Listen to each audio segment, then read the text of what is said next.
સુરતના રોડ રસ્તા બાબતેની ફરિયાદ સીએમ સુધી પહોંચી હતી. સુરતમાં છાસવારે તૂટતા રસ્તાની તપાસ માટે ગાંધીનગરથી ટીમ આવી હતી. ટીમ દ્વારા અલગ અલગ વિસ્તારોમાં 17 સેમ્પલ લીધા હતા. ટેન્ડરની શરતો જોગવાઈઓ મુજબ કામગીરી થઈ હતી. કેમ કે એમાં તૂટેલા રસ્તા મુદ્દે શું કાર્યવાહી થઈ તેની ટેકનિકલ ચકાસણી કર્યા બાદ રિપોર્ટ કરાશે. સુરત શહેરમાં રોડ રસ્તા બાબતેની ફરિયાદ નોંધાવવામાં આવી હતી અને સીએમ સુધી પહોંચી ગઈ હતી. સુરતમાં છાસવારે તૂટતા રસ્તાની તપાસ માટે ગાંધીનગરની ટીમ આવી હતી. ટીમ દ્વારા અલગ અલગ વિસ્તારમાં 17 સેમ્પલ લીધા હતા. ટેન્ડરની શરતો જોગવાઈ મુજબ કામગીરી થઈ હતી.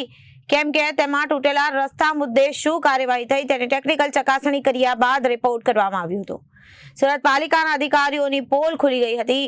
પાલિકાના અધિકારીઓ અને કોન્ટ્રાક્ટરોની મિલીભગતમાં તૂટા હોવાનો આક્ષેપ કરવામાં આવ્યો હતો.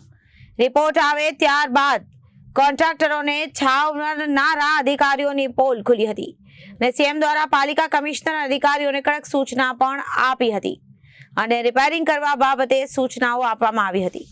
Reporter Arvind Rathod, Janadesh news, Surat.